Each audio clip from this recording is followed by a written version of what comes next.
Hello, and welcome back to Podcasting for Financial Professionals, where I help you turn your podcast into a powerful client attracting machine. If you're here, it's because you're serious about using your show to grow your business. Back in episode 27, I introduced the CRAFT framework: content, repurpose, ask, feature, and track, to help you convert followers into buyers. If you're watching on YouTube, you'll find the link to that episode right up here. Today, we're taking it up a notch. I'm sharing next level strategies to move your podcast listeners from casual fans to loyal paying clients. Let's get right into it. Step 1 is to clarify your listener's journey. Your listeners need a clear pathway from your free content, like podcast episodes, YouTube videos, social media posts, blogs, and your newsletters, to becoming your client. You're going to start by mapping out the 3 stages of your audience's journey. We've got awareness, consideration, and decision. These are the 3 steps that someone goes through as they become aware, consider their options, and then make a decision on solving their problem. In part 1 of clarifying your listener's journey, someone becomes aware. They realize that they have a problem, but they don't know the solution. For example, if you're a CPA, their finances are getting more complicated each year. It takes them a good 12 hours in hnrblock.com to get the job done, and they're still sitting there wondering if they got all the deductions right. They're tired of the hassle. They're aware of the problem. They don't see you as the solution yet, but they're ready for adulting 2.0, which would be to hire a CPA. In step 2, they are considering their options. They see you as an expert. They're starting to evaluate whether you're the solution or not. This is where the frequency and consistency of the language you're using in your episodes comes into play, and they start to feel like they have a connection with you. Maybe they've been listening for a little while and have started to like and trust you. They might have even searched your website to evaluate answers to some of their questions, or even followed you on social media so they can keep tabs and get your latest, greatest content. At this point, they're in your ecosystem, your gravitational pull is working, but they haven't yet fully committed and signed up for anything because they aren't all in just yet. They're still in the consideration phase. The third step within clarifying your listener's journey is decision. They're ready to take action at this point, but they need a final nudge. Now they're all in with you, your brand, and your content. Everything you say makes them feel like you're speaking directly to them. They're ready to buy, but they need to be enticed, perhaps with a webinar or something that's relatively low lift, but that's packed with value. This could be a $27 ebook, an online summit, or a $500 budgeting or debt freedom session. Each of your pieces of content should be guiding your listeners through this journey, from awareness to consideration to decision. Think about the last episode you recorded or the last newsletter you wrote. If a listener is in the awareness stage, does that piece of content graduate them to the consideration stage? If not, what's missing? What could be added to create that growth for them? Then, if they're in the consideration stage, does that content graduate them to the decision stage? Again, if not, what could be adjusted? Now that you're aware of these 3 stages, awareness, consideration, and decision, for your listeners and your viewers' journey, make sure that the next piece of content you create is done with this in mind. Intentionally help them graduate from stage to stage. They're going to absorb the tidbits out of your content that's applicable to them where they are now, no matter what stage they're in. So make sure that with each piece of content, you're speaking to all three of those stages of the listener's journey. All right. Step 2 to creating a podcast that converts is to structure your content for conversion. A high converting podcast isn't just information, just a joyous show that they listen to week after week. It's strategically designed to move listeners toward action. If your show doesn't have the following elements I'm about to share with you, that is why it's not converting listeners into clients. You need a hook, a story, and a call to action. Let's talk about the hook. The hook is something that you say within the first 90 seconds of your episode that addresses their pain point immediately. Whether you have a pre-recorded intro that airs on every episode, or whether you're recording an episode-specific intro where maybe you're introducing a guest or the topic of the day, you need a curiosity-creating comment within the first 90 seconds of your episode. The earlier, the better. Listeners are generally looking for help for something. They have a frustration or a question or something that's nagging at them, which is why they're tuning into your show. Sometimes this hook is in the form of a snippet, something revolutionary your guest says during their interview, or something catchy that you said during your monologue. It could also be part of your guest's intro. If you're doing interviews, by the way, here's a tip. I don't care who your guest is, bios are boring. I strongly suggest that after you interview your guest and get to know them a little, you take a beat, write your own introduction to them that includes a few important pieces from their bio, but then also a few teasers about the topics or stories that they shared in your interview. And then also include why you think hearing this interview is helpful to your listeners. Anytime someone listens to a piece of content or clicks on a blog to read it or opens a newsletter to actually see what you're talking about, they are looking for how it benefits them. So make sure that you highlight why it's helpful at the very beginning of every piece of your content that goes into creating the strong hook. And again, that has to be within the first 90 seconds of your episode. All right. Step 2 to structuring your content for conversion is to teach in story form. You've heard the phrase, facts tell, stories sell. As often as possible, I'm going to encourage you to share real client transformations that align with the point that you're trying to make.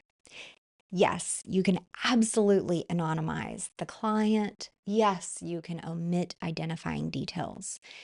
The point of teaching with story is to give the listener an opportunity to see themselves as the subject, to identify with the content as if it were their real life.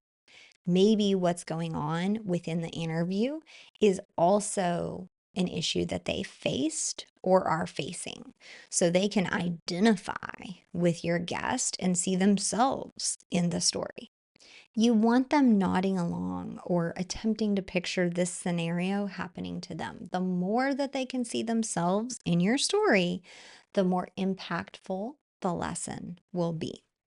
I'm sure you have come across content that is purely just teaching, or maybe it feels like it's talking at you more than guiding you along a journey like side by side or together, there's a lack of story, a lack of community feel around the content. That is what you want to avoid, because I bet you don't listen to that show anymore. And you might find that the shows that you really enjoy actually are providing you this feeling that the creator or the host is guiding you along and that you're somehow together in the journey, or that you're hearing stories and that you can see yourself in those stories. They're either something that you have experienced or something that you anticipate experiencing in your life. All right, step 3 to structuring your content for conversion is to include a call to action. Don't roll your eyes yet, okay? Your call to action does not have to be a big deal. And I do want to share, if you haven't seen it, call to action is also abbreviated as CTA. So anytime you have, instructions about how to structure some content and it says include a CTA, this is what it means. Now, your call to action does not have to be a big deal. The emphasis that we put on having a call to action in every piece of content, it makes you feel like your call to action has to be complicated. It's really the opposite. Your call to action needs to be absolutely simple, the most simple thing you can ask someone to do, and it has to feel like a natural next step for your listener or viewer. Think of it as requesting micro commitments from your listeners. Things like asking people to DM you to take a quiz about the topic that you just talked about, or maybe download a guide. So, for example, at the end of this episode, I will offer you a free guide that reviews and helps guide you through all of the content that I'm sharing today.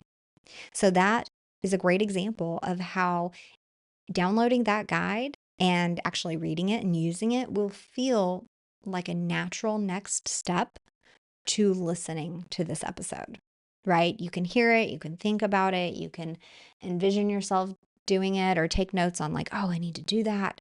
But then here you go. There's this beautiful PDF that you can download and take notes all over to help you actually implement what I'm sharing. So, for example, asking people to DM you, take a quiz, download a guide, all of these things feel non-committal and easy and simple. So I want you to ensure your CTA or call to action is one step. And it doesn't need explanations like, scroll down to the bottom or pick the third option on the menu. It has to be so obvious and something they can do with nearly zero effort within about 5 seconds. That will create a successful CTA within your content.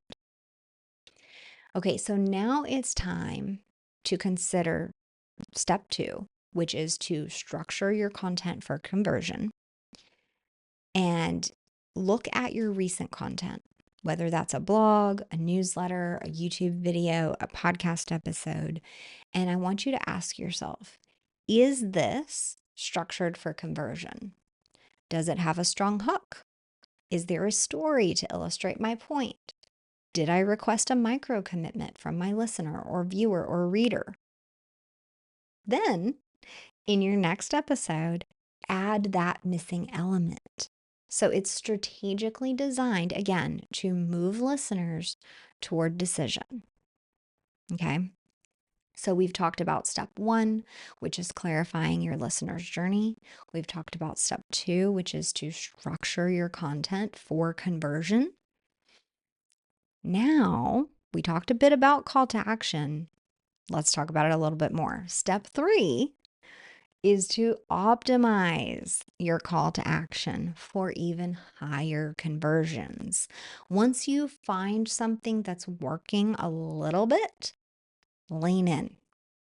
A generic book a call with me at the bottom of your content or within the last 30 seconds of your episode is not enough. Booking a call is intimidating. They are immediately afraid that you're going to hard sell them or that they won't know what to say or that the expectation if they get on a call with you is that they buy. They probably don't even really feel ready to sign up in the first place. So, booking a call feels like a really big commitment. So, ditch the book a call lingo, throw it in the trash. You need a call to action that is specific, urgent, and compelling. Here are a few ways you can meet that criteria.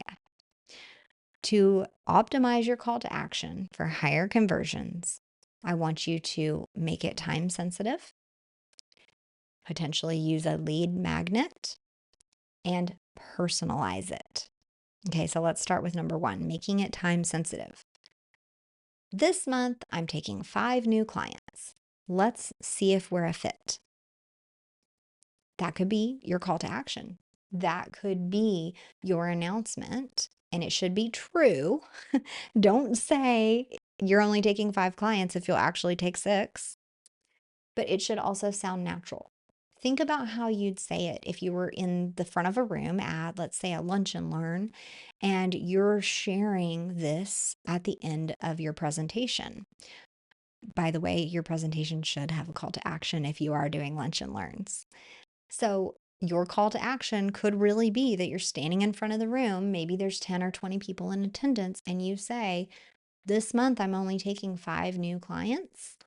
I would love to see if we're a good fit to work together. Please come and, you know, grab this card or scan this QR code or whatever it is, right?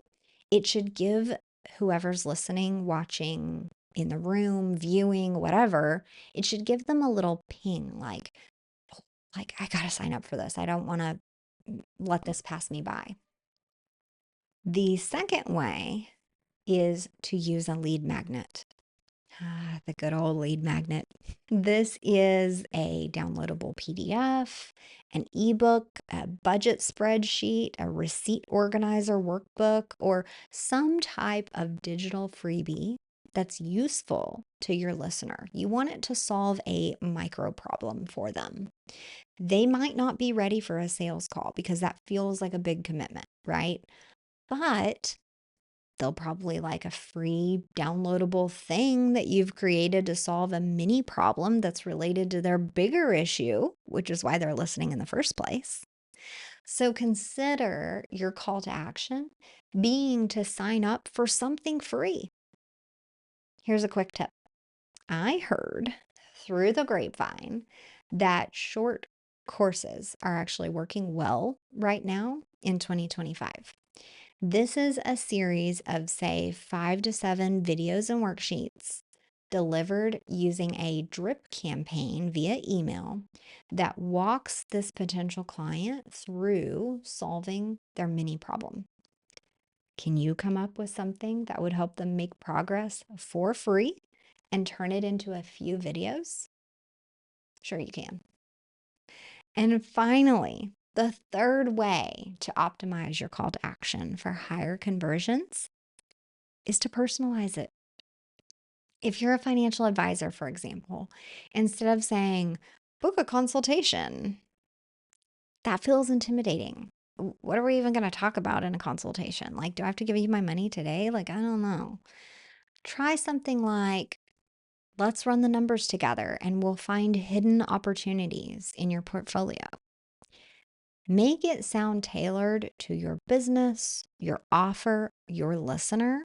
And again, I want to highlight when you say consultation, nobody knows what that means. Tell us what we're going to do together during that time and how it's actually going to benefit me. Then I might be enticed to schedule with you.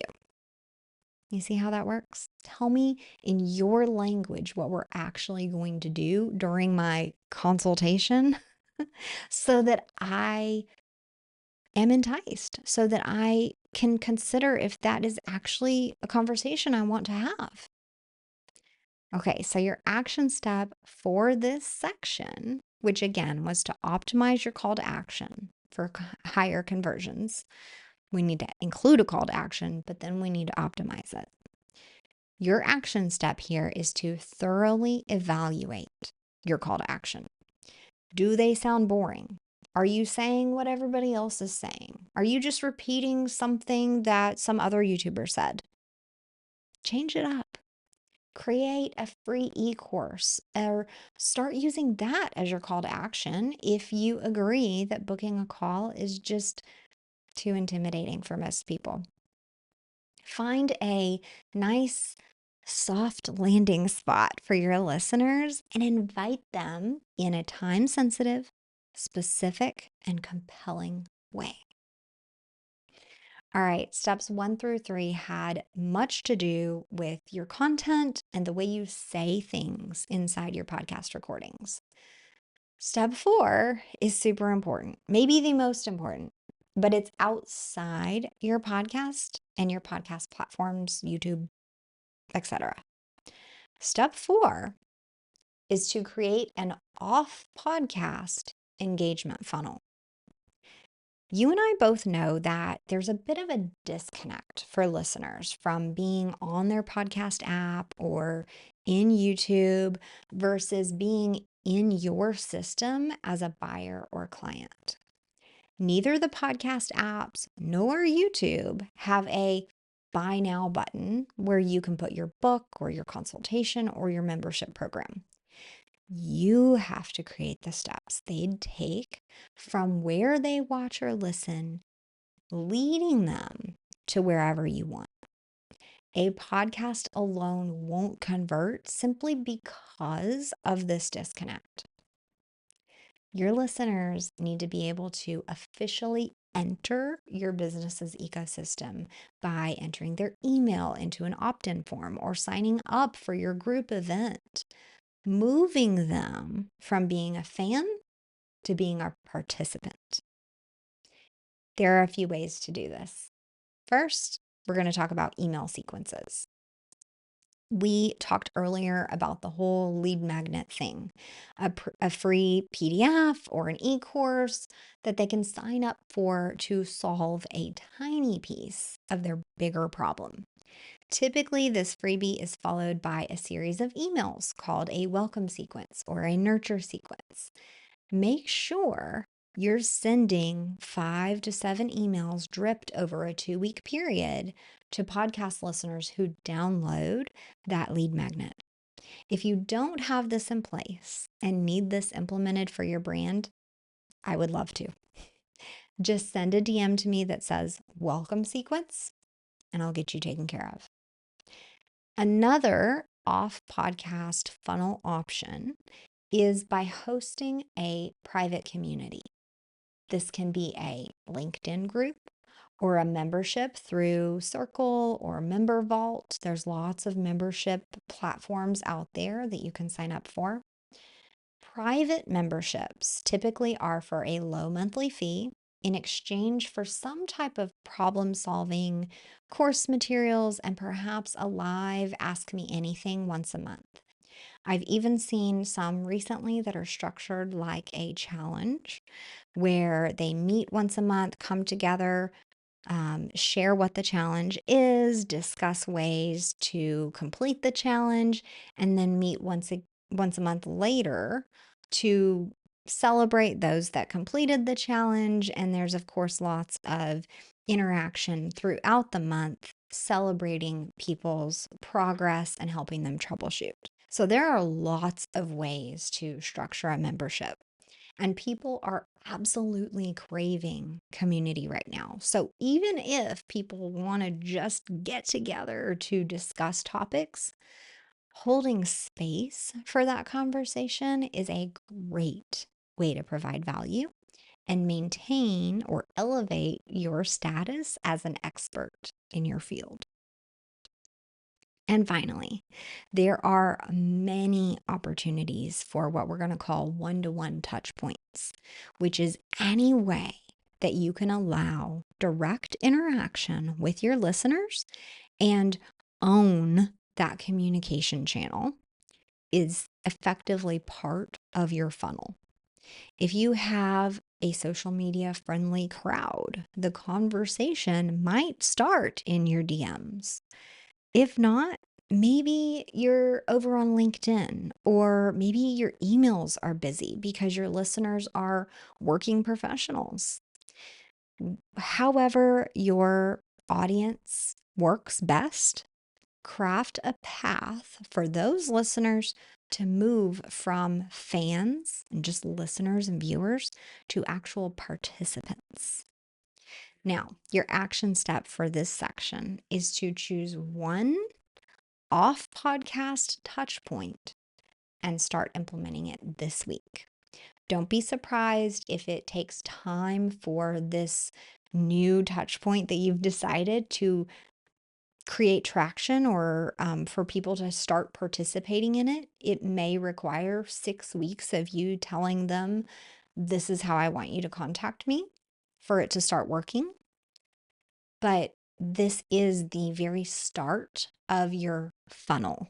If you've heard conversations about a sales funnel and you're kind of fuzzy on what that means, a funnel is this path that leads them from being a fan to an actual participant and buyer of your services, your brand, and your products.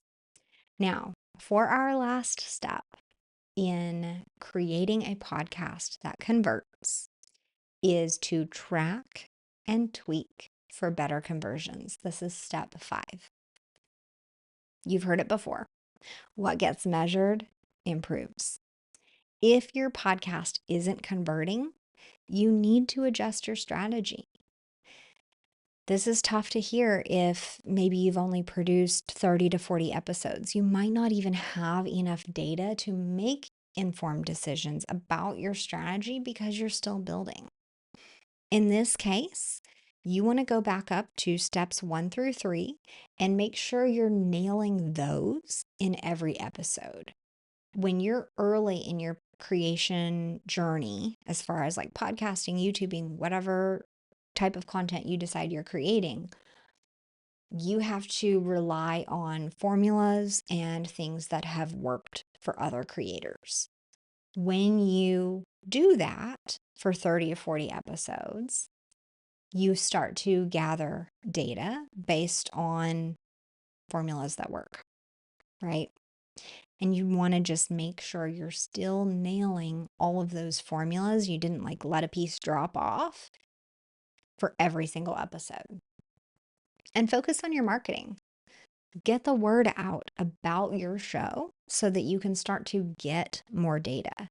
You can't learn if listeners are dropping off after the first 5 minutes. If you have very few listeners, Apple Podcasts won't even show you that data. So you have to market, create consistently, and get to a point where you can start to gather that data. If you're on episode 50 or episode 70 or even more, you should be able to have enough data at this point to start making some informed decisions. Here are 3 opportunities for improvement. Here's where you're going to start tracking and tweaking for better conversions. For one, find out where people are dropping off in your episodes and what topics get the most engagement. You're going to check your data inside your podcast host account in the analytics section. You can sort for the most listened to episodes. Sometimes there's options for within the first 7 days, your first 30 days, or ever, depending on your host account and who you're hosting with. Other places to look include Apple Podcasts, Listen Notes, and there's a new one. It's charts.mopod.com. I'll have that in the show notes for you. The second step is to survey your listeners. You can do this whether you're a new creator and you don't have much data, or whether you're very mature in your journey. You can put out a survey. You can ask what's holding them back from becoming clients. You can post on social media, in your newsletters, or even put that link to the survey in your podcast show notes or your episode descriptions to find out more information about what they need and how they want you to help them. How you think you're going to help them may be different than what they want. Something to consider there. The third way to track and tweak is to test different call to actions. As you can tell, a call to action or a CTA is a big deal. This is now mentioned in 3 different steps throughout this episode. So here is a strategy. While I suggest keeping a single call to action for at least 6 weeks, over time, when you adjust that, you can see what language resonates most, which action people truly take in response to your request. This is a much slower method of gathering data, but if you focus on making changes that you believe will serve them better based on other information you're gathering, you're going to hit a gold mine sooner or later. Now, your action step is to review your past 5 episodes and identify one change to test for better conversions. Then test that altered call to action for 6 weeks consistently, for example, gathering data at the end of that period, and then tweaking it again for another 6 weeks. You're going to be very methodical and systematic about the changes that you're making. We're just not just willy-nilly changing 5 things at once. We need to change one thing and be able to gather data about that singular change so that we know whether it was a good change or a bad change. Okay. Now, let's wrap it up. In closing, yes, a podcast can absolutely be your most powerful tool for attracting and converting clients, but only if you design it that way. The key is intentionality, from structuring your episodes to guiding your audience toward a decision. So here's your challenge. I gave you 5 steps, each with an action step tied to it. Think through the 5. Clarifying your listener's journey, structuring your content for conversion, optimizing your call to action, creating an off-podcast engagement funnel, and then finally tracking and tweaking for better conversions. Pick one of them and implement it this week. If you aren't podcasting yet, implement in your next blog or your next newsletter or your next social media post. This will be great training for when you really do launch the podcast that you've been sitting on. Remember, small tweaks lead to big results. And if you want expert help in optimizing your show or implementing anything we talked about here, you're invited to book a consulting hour with me.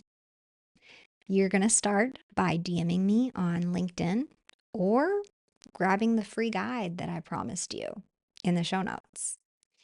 The podcast conversion blueprint walks you through all of these steps, every single thing in this entire episode, and gives you a worksheet format to help you implement everything we talked about so that your listeners will become clients. Thank you for being here. I'll see you next time.